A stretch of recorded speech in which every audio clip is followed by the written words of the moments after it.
이번 시간에는 수학2 5단원입니다. 그 도함수 활용 두 번째 시간이고요.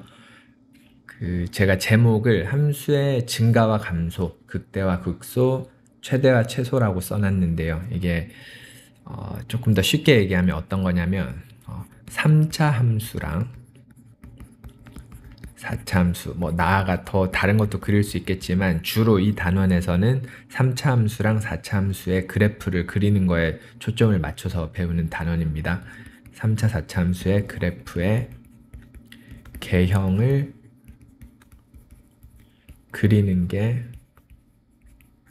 이게 주 목적이 되는 단원이 되겠습니다. 그래서 제일 먼저 알아야 되는 개념이 증가와 감소라는 개념입니다. 수학2에서는 대부분 미분 가능한 함수를 다루기 때문에 물론 미분으로 설명하긴 하지만 일단 증가와 감소가 뭘 뜻하는지 먼저 알고 시작을 해야 되니까 제가 예를 하나 들어볼게요. 직선이 이렇게 있습니다. y는 ax 플러스 b라는 직선이 있으면 a를 기울기라고 하고 b를 y절편이라고 그러죠. 그리고 이렇게 생긴 경우도 있을 겁니다. 그래서 기울기를 계산할 때 보면 미분에서도 앞에서 평균 변화율이라는 개념을 배웠었죠. 그래서 어쨌든 이렇게 x의 변화량 분의 y의 변화량을 기울기라고 하는데 이 경우는 기울기가 양수인 게 x가 이렇게 커질 때 y도 커지기 때문에 그렇습니다.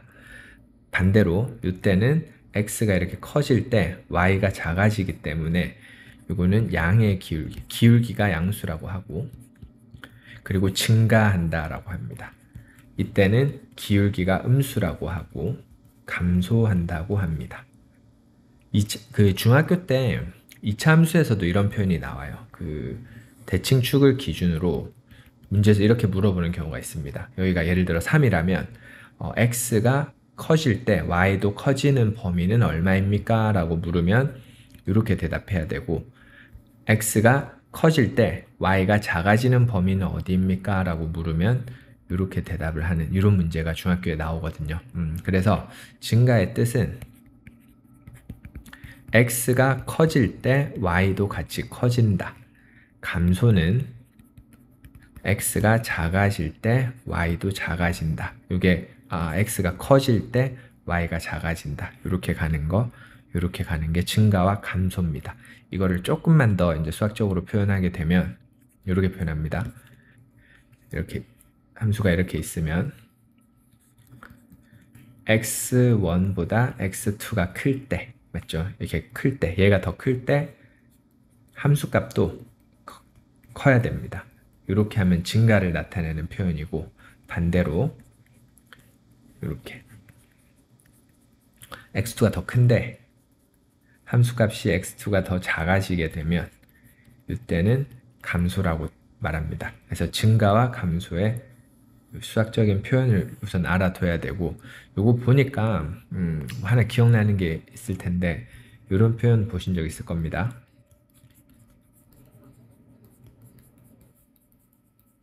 네, 1대1 함수죠. 그래서 증가와 감소 표현이랑 조금 비슷하니까 이렇게 세 개를 좀 같이 알아두면 좋겠습니다. 됐죠? 이제 다음 내용이 극대와 극소입니다. 근데 일단 제목을 하나 쓸게요. 극대와 극소. 수투에서 거의 제일 많이 다루는 함수가 3차 함수이기 때문에 제가 3차 함수 모양을 하나 그려놓고 그리는 방법은 조금 이따 설명할게요. 일단 극대와 극소 뜻을 얘기해야 되니까 그림을 먼저 하나 그려보겠습니다. 이렇게 전 단원에서도 이런 그림을 많이 그렸었는데 이게 3차 함수의 제일 대표적인 모양이기 때문에 하나 제가 그리고 설명을 하겠습니다. 이런 함수가 있다고 하겠습니다. 그러면 구간을 제가 두 개로 나눌게요. 여기서부터 세 개로 나눌게요. 여기까지. 여기 하나, 둘, 세 개 구간으로 나누고 여기 구역이 증가죠. 커질 때 커지니까 여기 구역이 증가하는 구간입니다. 맞죠? 네, 여기를 A, B라고 할까요? 증가하는 구간이고 여기 파란색으로 이제 색칠한 부분이 감소하는 구간입니다. 맞죠? 커질 때 작아지니까. 다시 이렇게 가는 구간이 증가하는 구간인데요. 여기 있죠. 봉우리처럼 생긴 곳. 여기를 극대라고 부릅니다. 여기 골짜기처럼 생긴 여기를 극소라고 부릅니다. 그래서 극대는 뭐냐면, 극대의 뜻은 이렇게, 다시요. 극대의 뜻은 이렇게 표현합니다. A를 포함하는 어떤 구간에서요. 크든 작든 상관없습니다. 포함하는 어떤 구간에서, 보통은 좀 작은 구간을 얘기하긴 하는데, 이렇게 주변 값들보다 어떤 그 A를 포함하는 어떤 구간이 있다고 합시다. 요렇게 구간에서 그 중에서 제일 큰 값, A가 제일 클 때 이때를 극대라고 부릅니다. 그러니까 쉽게 좀 풀어서 쓰면 주변에서 가장 큰 값. 전체를 통틀어서는 아닙니다. 주변에서 제일 큰 값을 얘기하고, 극소는 반대로 여기 B를 포함하는 어떤 구간,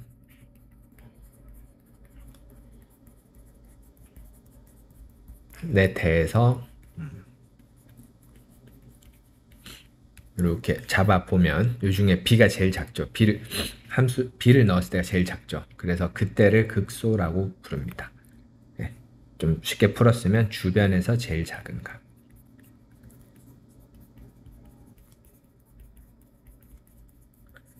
맞죠? 그래서 꼭 함수가 이렇게 부드러울 필요는 없긴 한데, 예를 들면 이차함수 있죠. 우리가 이차함수 이렇게 생긴 거 중학교 때 풀던 요 값이 극소고요. 뭐 최소이기도 한데 요거는 나중에는 살짝 다른 얘기니까 여기는 극대입니다. 최대이기도 하지만 극대랑 최대는 똑같지는 않습니다. 그래서 제가 요거는 일단 지워 놓을게요. 극소, 극대라고만 표현하겠습니다. 그리고 이렇게 뾰족하게 생겨도 관계없습니다. 심지어 끊어져도 관계없습니다. 극소고요. 극대고 이래도 돼요. 이렇게 가다가 갑자기 튀어 올랐다가 이런 식으로 가도 여기는 극대가 되고, 뭐 이렇게 가다가 이런 식으로 가도 상관없습니다. 여기는 극소가 됩니다. 그래서 어쨌든 이렇게 그래프를 봤을 때 주변에서 제일 작아 보이는 거기가 극소고, 제일 커 보이는 값들이 극대라고 생각하면 되겠습니다. 됐죠? 그리고 위에 그래프 잠시 보면 요거는 이제 미분 가능한 함수거든요. 그래서 극대의 특징을 좀 보면 증가해서 감소로 바뀌는 그 최고 높은 여기거든요. 여기서는 미분 계수가 0이고, 극소도 마찬가지예요. 미분 계수가 0입니다. 그래서 그 접선의 기울기가 양수에서 0에서 음수로 바뀌고, 음수에서 0에서 양으로 바뀝니다. 그래서 극대랑 극소를 통틀어서 극값이라고 하는데요.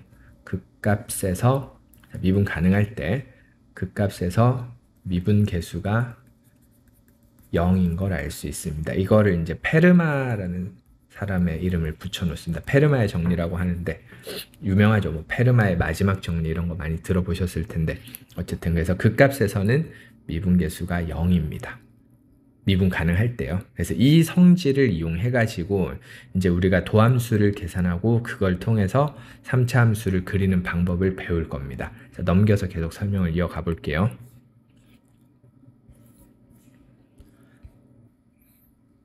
자, 다시 보겠습니다. 3차 함수를 하나 그리고요. 여기 구간을 나눠서 방금 한 얘기 다시 하고 이어갈게요. 증가였죠. 감소였고 여기 증가입니다. 여기서 극대죠. 여기서는 극소입니다. 제가 접선의 기울기를 조사를 해볼 건데요. 여기서는 기울기가 양수고 0입니다. 음수죠. 0이고 양수입니다. 여기보다 여기 기울기가 더 크고요. 여기보다 여기 기울기가 더 큽니다. 어떤 함수를, 미분한 함수를 도함수라고 불렀습니다. 이게 미분이죠. 거꾸로 가는 거를 나중에 배우는데 제가 그냥 이름만 먼저 얘기할게요. 거꾸로 돌리는 거를 부정적분이라고 합니다. 미분한 거를 반대로 계산하는 거를 부정적분이라고 합니다. 자, 우리는 fx를 그리기 위해서 얘를 조사할 겁니다. 지금 제가 먼저 그려놓고 시작하니까 앞뒤가 조금 안 맞긴 한데 나중에는 얘를 조사해서 역으로 얘를 그리게 되거든요. 그래서 한번 두 그래프의 관계를 잘 한번 관찰해 보세요. 제가 천천히 해보겠습니다. 여기서 이거는 기울기를 나타내는 함수죠. 기울기. 이때 기울기가 얼마죠? 이때 기울기가 0입니다. 기울기가 0이고 이때도 기울기가 0입니다. 맞죠? 기울기가 0이죠. 이때는 기울기가 음수입니다. 이때는 기울기가 양수죠. 이때도 기울기가 양수죠. 오른쪽으로 갈수록 기울기가 더 커집니다. 역시 왼쪽으로 갈수록 기울기가 더 커집니다. 자, 기울기 잘 보세요. 점점 줄어들었다가 이 지점에서 제일 작은 기울기를 가졌다가 이제 다시 커지기 시작해요. 맞죠? 다시 커져가지고 이렇게 다시 커져가지고 0이 됐다가 기울기가 0이 됐다가 이제 양수로 계속 커져 나가기 시작합니다. 요런 패턴으로 도함수가 그려진다는 걸 알 수 있어요. 이때 기울기가 이런 값, 기울기가 양수값, 기울기가 양수값, 기울기가 0, 기울기가 변하는 패턴이 감소했다가 여기서 제일 작은 기울기를 가졌다가 다시 증가해서 여기서 0, 기울기가 점점 다시 증가합니다. 이 관계를 이해하고 나면 이제 3차함수나 4차함수의 그래프를 그릴 수 있게 됩니다. 됐죠? 제가 예를 한번 들어보겠습니다. 함수를 구체적으로 예를 들어서 한번 보여드릴게요. 이제 3차 함수 중에 제일 좀 기본이 되고 연습을 할 만한 함수가 이겁니다. 깔끔하게 생겼거든요. 그래서 제가 이 그래프를 그리는 과정을 다시 한번 설명드리겠습니다. 자, 우선 그래프를 그릴 때 제일 먼저 해야 되는 게 fx를 미분해 줍니다. f'x를 구합니다. 두 번째는요, f'x의 그래프를 그려줍니다.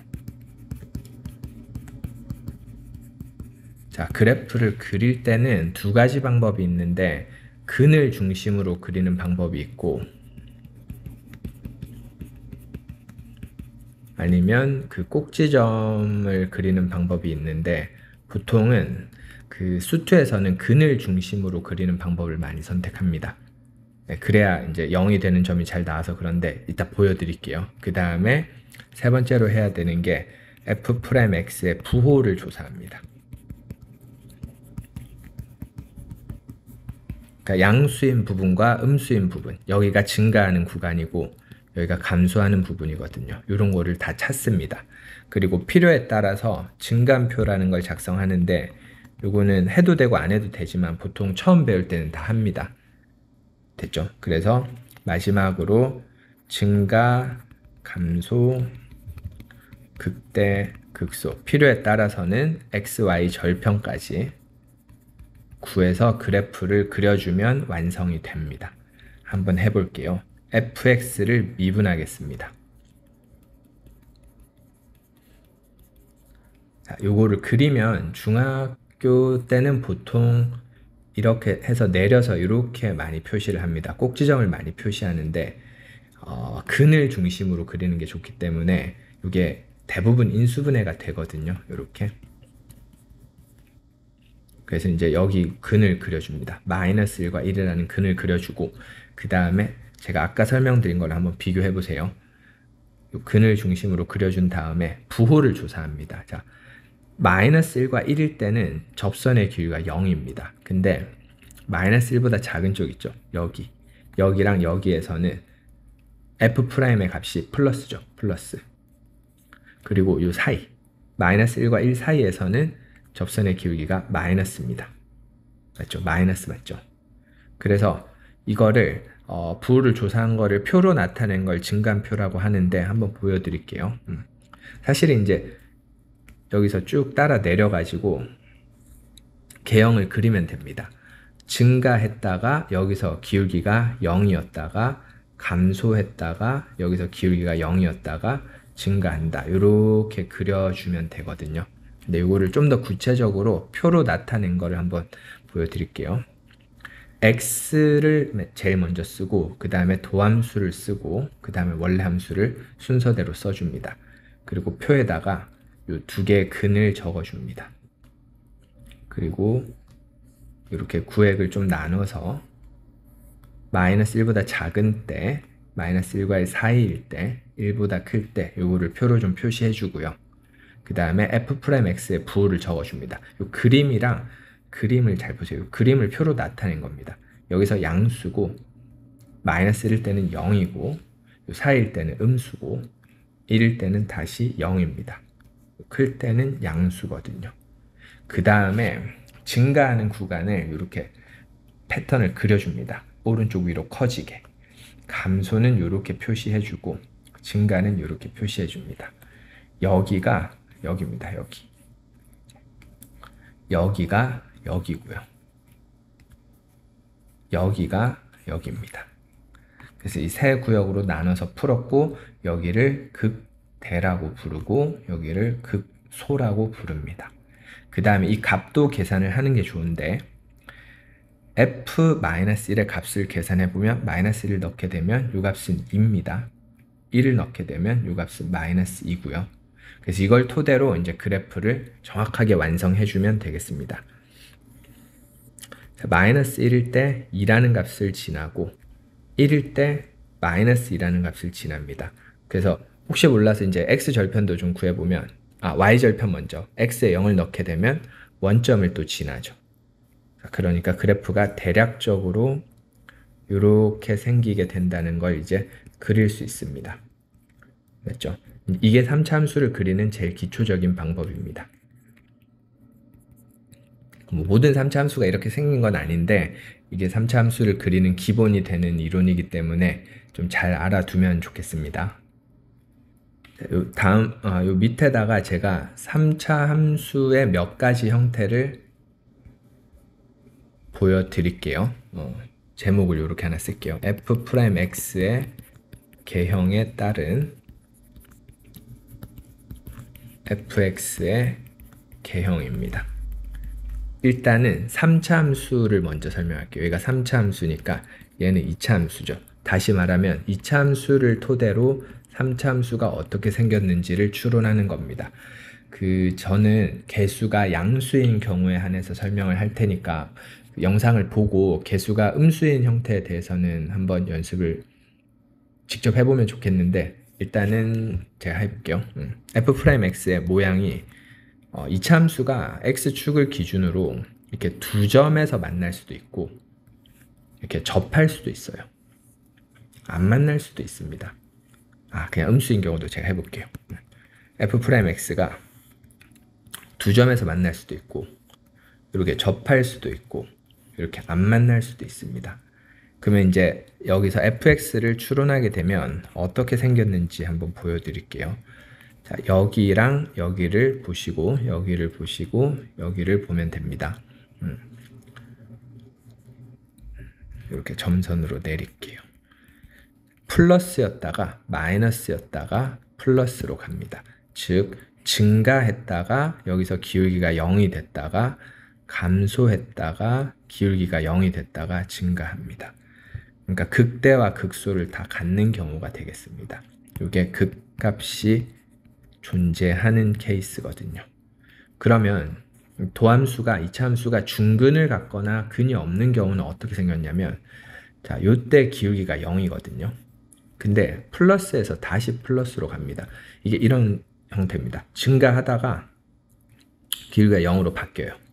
그리고 다시 증가합니다. 기울기가 줄어들었다가 다시 늘어날 뿐 감소하는 구역은 없는 거고 이 둘의 이제 차이를 좀 비교해 보면 이때는 증가하다가 기울기 0은 아니지만 작죠. 기울기가 제일 작은 값이거든요. 양수로 제일 작은 이런 형태로 갔다가 이렇게 올라가는 형태입니다. 조금 다르죠. 이때는 기울기가 0이고 이때는 기울기가 0은 아니고 양수다.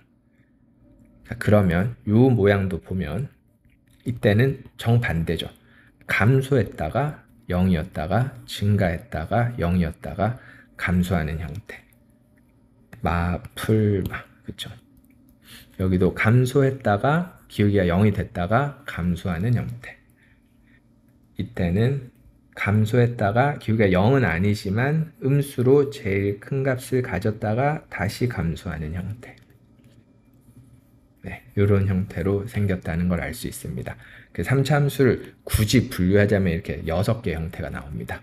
이렇게 생겼거나, 그러니까 말이 6개지 그냥 3개죠. 개수가 음수일 거는 반대로 똑같은 거니까. 이런 형태, 이런 형태, 이런 형태. 그래서 가끔씩 이런 걸 물어볼 때가 있어요. 그 3차 함수가 그 값을 가지게 하여라, 가지지 않게 하여라, 이렇게 구분하라는 문제가 나올 때가 있는데, 여기서 구분하면 됩니다. 그 값을 가지려면 도함수가 서로 다른 두 실근을 가져야 됩니다. 하나 적을게요. 그 값을 가지려면 도함수가 서로 다른 두 실근. 뭐 판별식 같은 거 이용하면 되겠죠. 이렇게 해볼게요. 그리고 이제 다음 페이지에서 제가 3차 함수의 개형에 따른 4차 함수 개형을 한 번 더 보여드릴게요. 조금 더 복잡합니다. 이번에는 3차 함수. 이게 도함수입니다. 에 따른 4차 함수의 개형입니다. 3차 함수는 모양이 좀 더 복잡하거든요. 자, 어떠냐면요. 3차 함수, 4차 함수는 제가 개수 양수인 것만 그릴게요. 음수인 거는 직접 한번 해보면 좋겠습니다. 자, 도함수가 이렇게 서로 다른 실근이 3개가 이렇게 나올 수가 있고, 이렇게 한쪽에 접하게 나올 수가 있습니다. 그리고 이럴 수도 있겠죠. 그리고 뭐 중근 형태로 이럴 수도 있을 겁니다. 네, 이 정도만 해서 3차에서 4차를 추론하는 방법. 네. 이 3차를 그릴 때는 보통 인수분해가 되니까 근을 중심으로 그리면 되는데, 식부터 한번 보여드릴게요. 여기가 예를 들어서 뭐 1, 2, 3이다. 그러면 f'x는 개수는 뭐 있을 것이고, 요렇게 식이 나올 거고요. 여기가 1, 2라고 해보면, 자, 접하는 데는 중근입니다. 개수는 적을게요. 요렇게 식이 나옵니다. 그리고 이때도 마찬가지. 근데 이런 경우에는 식이 어떻게 나오냐면, 여기 1이라는 근은 나오지만 뒤에 여기에 2차식 있죠. 2차식 파트는 여기서는 근이 나오지 않습니다. 그럴 때 이렇게 그래프가 이렇게 그려집니다. 자, 마지막으로 뭐 3중근 형태는 여기가 1이라고 하면 이런 식으로 나올 겁니다. 자, 식도 중요하지만 이 그림으로부터 4차 함수를 추론할 줄 알아야 되는데, 항상 보면 여기 부호가 바뀌거나 바뀔 가능성이 있는 곳을 경계로 이렇게 내려주고요. 해볼게요. 풀이죠. 내려갔다, 올라갔다가, 내려갔다가, 올라갔다. 그러면 이 4차 함수는 극소값이 2개입니다. 요거는 이제 나중에 계산해보면 알게 돼요. 지금 1, 2, 3 이렇게 되면 사실 높이가 똑같긴 한데, 숫자가 다르면 높낮이가 이렇게 달라지기도 합니다. 요거는 이제 나중에 계산을 해보면 알겠고, 지금 일단 증가와 감소의 패턴만 보도록 합시다. 극대, 극소가 2개. 어쨌든 극대와 극소가 다 있죠. 근데 지금 쭉 그릴 함수들은 이제 극소만 있고 극대는 안 나옵니다. 보세요. 요거랑 좀 다 달라요. 감소 증가하기 때문에, 자, 감소했다가 기울기가 0이 됐다가 감소했다가 기울기가 0이 됐다가 올라가는 형태입니다. 극대가 없죠. 극소만 있죠. 감소 증가입니다. 감소했다가 기울기가 0이 됐다가 증가했다가 기울기가 0이 됐다가 다시 증가합니다. 이것도 극소만 있죠. 감소 증가. 감소했다가 기울기가 커지는 듯 하다가 살짝 작아졌다가 올라가는 듯, 뭐 대략 이렇게 생겼습니다. 뭐 엄청나게 디테일하게 그릴 수는 없고, 자, 이때도 감소했다가 증가. 이렇게 2차 비슷하게 생겼죠. 전부 다 극소만 있어요. 그래서 또 나중에 어려운 문제 이렇게 물어보기도 합니다. 그 4차 함수가 극대 극소가 모두 존재하도록 하세요라고 하면 뭐라고 대답하면 되냐면 f'x는 0. 이 3차 함수가 서로 다른 사실근을 갖는다라고 하면 됩니다. 그러면 존재하지 않게 하려면 요거의 반대가 되는 요거를 생각해 주면 되겠죠. 네, 그래서 자, 요약을 좀 해보면 1차 제가 최고차 계수가 양수인 경우에 한해서만 간단히 요약을 해보면 1차는 이렇게 생겼고요. 대략적으로요. 2차는 이런 식으로 3차는 이럴 수도 있고 이럴 수도 있지만 어쨌든 끝이 이렇게 올라갑니다. 4차 역시 이렇게 올라갑니다. 맞죠? 모양은 좀 이럴 수도 있지만 얘도 이럴 수 있고 어쨌든 끝이 다 올라가는 형태다라는 걸 알아두고 그 중간에는 증가 감소의 패턴을 좀 파악해서 적어주면 되겠습니다. 자, 마지막으로 이제 최대와 최소인데요. 요거는 따로 더 설명드릴 내용은 없고 그 2단원에서 연속 단원에서 배웠던 최대 최소의 정리 있죠. 요거를 기억하면 되는데 간단히 복습해 볼게요. 닫힌 구간에서 연속이면 구간 안에서 반드시 최대값과 최소값을 갖는다거든요. 최대 최소를 갖는다. 그래서 최대값 최소값을 어떻게 구하는지를 간단히 얘기해 보면 푸는 방법은요. 핵심은 하나밖에 없습니다. 그래프를 그립니다. 자, 예를 들어서 그래프가 이렇게 나왔다고 하겠습니다. 그리고 여기가 A고 여기가 B였다고 해볼게요. 그러면 닫힌 구간에 해당하는 구간을 이렇게 표시를 해줍니다. 그 다음에 여기서 마지막으로 구간 내에서 가장 큰 값과 가장 작은 값을 찾으면 되거든요. 근데 극대가 꼭 최대는 건 아니고 극소가 꼭 최대인 건 아니에요. 그래서 그럴 때도 있지만 심지어 극소가 막 극대보다 클 때도 있고 그렇습니다. 어쨌든 그래서 제일 큰 값은 후보가 될 수 있는 애들이 양 사이드, 양 끝에 있는 값 있죠. 양 끝값, 구간의 양 끝값과 극값이 있죠. 극값이라고 하면 극대랑 극소. 이걸 다 찾은 다음에 이 중에서 제일 큰 애가 최대가 될 거고 그림상 여기가 제일 작죠. 제일 작은 애가 최소가 되거든요. 네. 그래서 풀다 보면 꼭 극대가 최대도 아니고 극소가 최소도 아니고 그렇긴 한데 또 어느 순간 풀다 보면 극대인 동시에 최대인 경우가 또 많고 그렇습니다. 그래서 어쨌든 극대랑 최대는 다르지만 그래서 풀 때는 그래프를 그리고요. 그래프를 그리고 구간을 딱 끊어가지고 그 구간에서 제일 큰 애랑 작은 애를 찾으면 되는데 보통은 양 끝에 있는 값이랑 극대 극소를 다 찾은 다음에 그 중에 제일 큰 값이랑 제일 작은 값을 선택하면 되겠습니다. 그게 최대 최소의 정리를 이용하는 이 단원에서 최대값과 최소값을 구하는 방법입니다. 자, 일단 내용 설명은 여기까지 하고 마무리하겠습니다.